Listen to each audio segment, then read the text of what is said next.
मुख्तसर दुरूद शरीफ क्या है? सल्लल्लाहु अलैहि व आलिहि वसल्लम, सल्लल्लाहु अलैहि व आलिहि वसल्लम।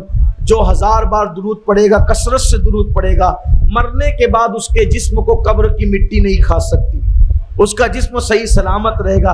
ऐसे बहुत सारे लोगों को देखा गया जो दुरूद पढ़ने के आदी थे, तो अल्लाह ताला ने उनके जिस्मों को कब्र में महफूज रखा, उनका कफन भी मैला नहीं हुआ। इसलिए दुरूद शरीफ पढ़ने की आदत डालें। दुरूद की बहुत बरकत है।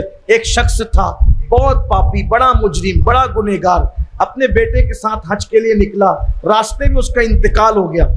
इंतकाल हुआ, उसके बेटे ने उसके ऊपर चादर डाल दी। चादर डाली तो क्या देखा कि थोड़ी ही देर में उसका चेहरा गधे की तरह हो गया।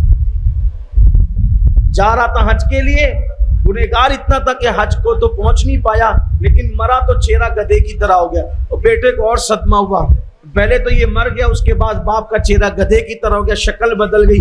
रोया, रोते रोते आंख लगी।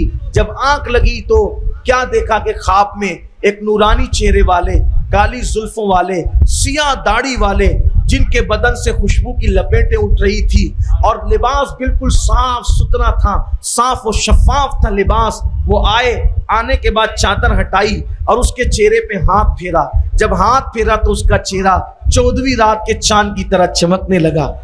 फिर चादर डाली और जब वापस जाने लगे तो उसने दामन थाम कर कहा, मोहतरम कौन है? एहसान करने वाले मेरे मोहसिन कौन है? इस मुसीबत में आपने, इस मुसाफिरत में आपने एहसान किया। मैं लोगों को बता तो सकूं कि किसने एहसान किया। मुड़ के कहा, नहीं पहचानता। कहा, नहीं पहचानता, बताए ना आप कौन है।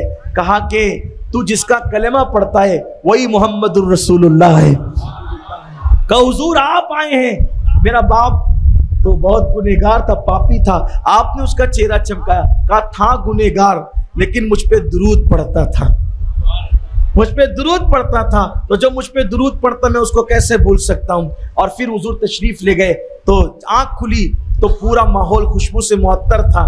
चादर हटा के देखा तो जैसे ख्वाब में चेहरा चमक रहा था वैसे बेदारी में भी चेहरा चमक रहा। अगर चाहते हो कि जनाजे में भी चेहरा चमके, मेरे आका पे दुरूद पढ़ने की आदत डालो। अल्लाह ताला हम सबको तौफीक अता फरमाए।